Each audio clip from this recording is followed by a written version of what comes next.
Hello, ladies and gentlemen, I am Burger, and I am here with Chapter 937, Analysis of One Piece. And the name of this chapter is Gyukimaru of Bandit Bridge. Now, some excellent things happen to this chapter. Multiple confirmed theories, confirmed canon to the story, and hilarious foreshadowing with Big Mom. Now, there's no cover page, instead you get the color spread, and it looks like, it's hard to decipher what they're doing, but it looks like the Straw Hats eating fruit, hanging out with tropical animals, and reading maps. Yes. Normal Straw Hat stuff. So, as usual, we get a detailed pinpoint on the map of where the characters are. And what we get is Mama, ha ha ha ha. A Big Mom talking with Otama about this delicious food, Oshiruko. And they're talking about, oh, it's so delicious, my cheeks were gonna fall off. And Big Mom's like, oh, that sounds so good. And they're like, it sounds so good, it sounds like eyeballs of a frog. And then Otama's like, that is really weird. Eyeballs of a frog? Yes, and it just has me concerned that even at her base form, of just a 6-year-old, Big Mom is a monster. And it's only a matter of time before she eats somebody when she's in this state. At least that's the impression I'm under. And then it gives some quick exposition here as Chopper is thinking, what if she turns back into Big Mom when she finds out there isn't any? Because it turns out that Chopper told her that there is Oshiruko. And Oshiruko is probably delicious. I've never tasted it. But that's the thing when you try food, cuisine from another country is, it usually tastes pretty weird until you've tried a few foods, and then at that point you just start to love it. And that's how it is trying food from a new country.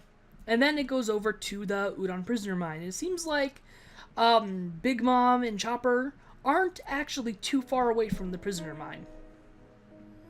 And this is where Big Mom and Chopper are heading. And they're like, they lost again.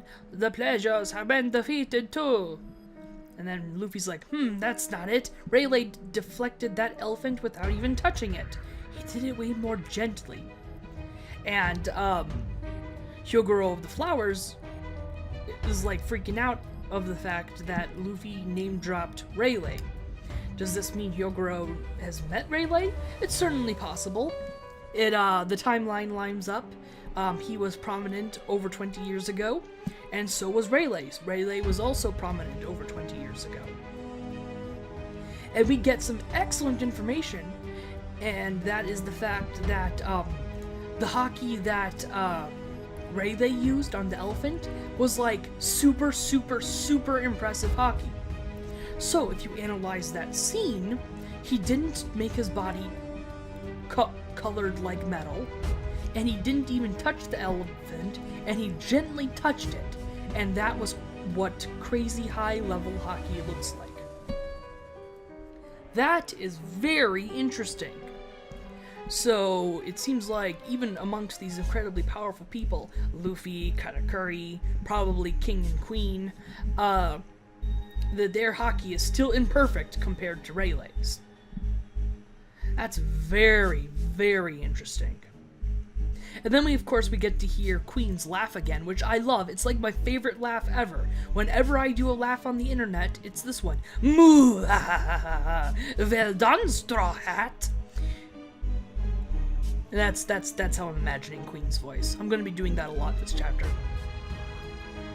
If you let me do it, he'd be executed in a flash. Come on, Queen.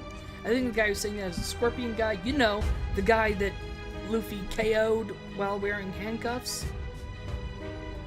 And then Queen is just here chowing down on something. Munch, munch, chew, chew, chew. And he says, and how would that be at all exciting? Time and numbers, those are the only things that matter in a battle. That's how I'm imagining Queen's voice. I freaking love it. I really hope Queen's voice sounds like that. Give me more! Roger. How many bowls of Oshiroku have you had already? You idiot! Oshiroku is like oxygen for me. I've brought a ton with me, and nobody else gets any. It's my favorite. So yes, it turns out... It turns out that Chopper said there was going to be a ton of Oshiruko at the prison, and there is, because a giant fat ass with incredible super strength, Queen, has brought it with him. And that's all he plans on eating, apparently. Alright. And that's where we cut away from Queen.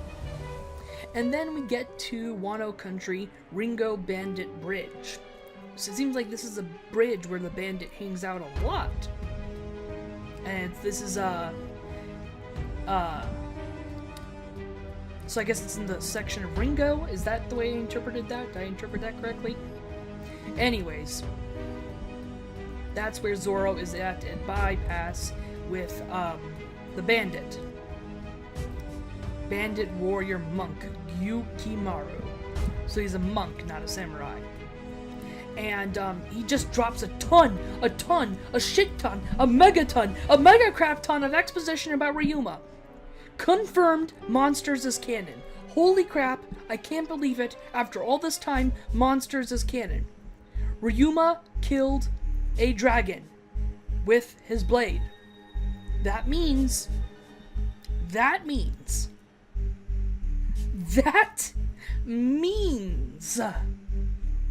Monsters is canon. That is really freaking exciting.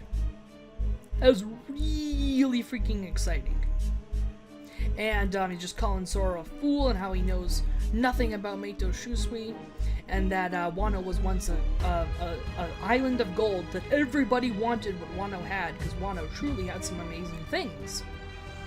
But Ryuma showed his strength and took them all down. He even killed a dragon that appeared in the skies. Could this have been the previous user of the dragon fruit that Kaido has? Perhaps Kaido's dragon fruit is a new development. Lots of possibilities here. Or maybe this is another dragon altogether. I've seen some theories floating around that there used to be dragons in the world, kind of similar to that One Piece filler that had dragons. That was a quality filler. That was a pretty decent filler. I enjoyed it. There was even a moment that I was super impressed with. Anyways, so people are saying the celestial dragons, the hoof of the celestial dragon, dragon. They wanted Vegapunk to make dragons. Maybe they actually had dragons at some point. And that would go along with why there are no flying machines in One Piece. And that all makes sense to me, but I'm going to go with the fact that maybe this was just the previous user of the dragon fruit that Kaido has, because clearly it's a very impressive fruit. He is much larger in his dragon form, and he's already big in his Kaido form, and he apparently can control the weather and shoot laser beams. Not entirely clear what Kaido is shooting. Maybe that will get explained in an SBS, just what he's shooting out of his mouth. Because sure to hell wasn't fire. Which is good, because I'm so tired of dragons shooting fire. Can't dragons breathe gold or breathe diamond instead of fire? That would be more interesting. But that's enough of a tangent for now. Then we get on to the bandit explaining that the sword became black because of Shusui's use of it. And it became a black sword because of all the use of it, and it's a cowardly thing to want a sword that someone else made black. That is a big theory confirmed right there, and that is a theory that I personally subscribe to. I didn't come up with the theory, of course, but that is a theory I absolutely agree with. And that is when Mihawk said any blade can become a black blade, that you had the option to completely take him literally, that he meant any blade can literally become a black blade, that there's not some secret metal and that black blades are made of, and it seems that's the case. It seems like if you use armamentaki enough on a blade, it will turn into a black blade. That is what's implied. It's not directly confirmed, like there might be some other secret for it, but that is what's heavily implied here. And we see here that this bandit monk, is not quite the same as the samurai with his honor. He's totally waiting for an opening for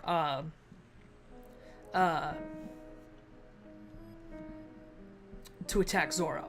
And Zoro is leaving an opening because he suddenly sees a woman, who may or may not be Komurasaki, with Otoko, and they're being chased by a serial killer, who's pretty creepy, actually. And it turns out what the serial killer does is he goes on a murder spree, but always tries to murder a specific person because he's working for Orochi.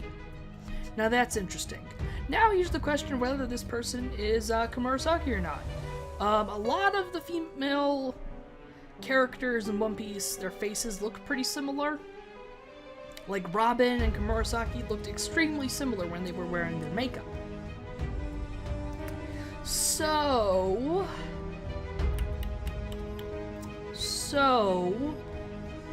if this is Komurasaki, if this is in fact Komurasaki, because she's disrespecting Orochi by not using an honorific, and she's trying to save Otoko, if this is Komurasaki, they better have a damn good excuse of how tons of people, some of which probably had some form of observation haki, witnessed her death, and somehow she's still alive. There better be a damn good excuse if this is Komurasaki. And it seems like they're implying that she is.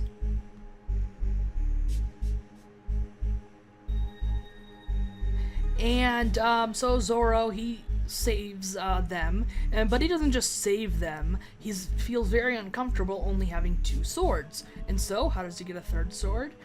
He gets stabbed by one of the creepy psycho killer scythes in the shoulder.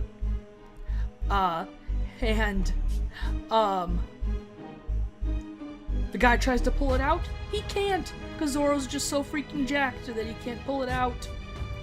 That's pretty cool. Pretty cool.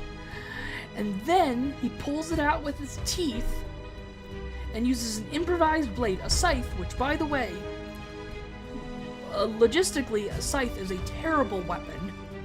There are much better weapons you can use. For example, a katana. And he uses that in his mouth to get his 3rd blade, and he does Purgatory Onigiri on the serial killer, and that's how the chapter ends. Bing, bang, boom. Awesome chapter. Very fun. I did the Queen voice. It was very fun. Oh god, so freaking badass. Zoro is so badass. For a minute there, I was hoping that this guy would actually be like a serious threat to Zoro. Doesn't seem to be the case. Although next chapter he might just get back up after that Purgatory Onigiri. We'll see. We'll see. But yeah. Yeah, that was good stuff. This was a good chapter. Monsters is confirmed canon. Finally. I'm very happy about that. Well, okay. Let me dial this down a bit. I'm a little excited. Maybe not all of Monsters is canon, but some of it. Particularly the part where Ryuma killed a dragon. So if anyone's commenting, no, not all of Monsters is canon, you're right, probably not all of it, but some of it, sure. Yep. Oh, there's something else I wanted to mention about Queen. It seems like Queen is fully prepared to fight Luffy if it comes to that. He's just going to keep sending him stronger and stronger men until he fights Queen himself. But I would prefer that Luffy not defeat Queen right now. Queen is too much fun of a character, and honestly has been hyped up quite a bit, because we saw how incredibly strong Jack is, and then Queen and King were just totally chewing out Jack. That's pretty exciting. So I feel like Queen is actually stronger than Luffy, even though he has a lower bounty. And then maybe Luffy will be fighting that elephant smile user as for his final fight in the prison. That's what I'm hoping for. I'm hoping that Queen's too strong for the time being, and that the smile elephant user is actually a real threat to Luffy. That's what I'm hoping for. Well, that's going to be it for today, everyone. I hope you enjoyed. I certainly did. If you have any feedback at all, any comments, please let me know. I literally only make these videos so that people will talk about One Piece with me. So if you have anything to say, please let me know. And even if you massively disagree with me, I will probably still agree with you, because that's just kind of the person I am. That's it for today, everyone. Bye!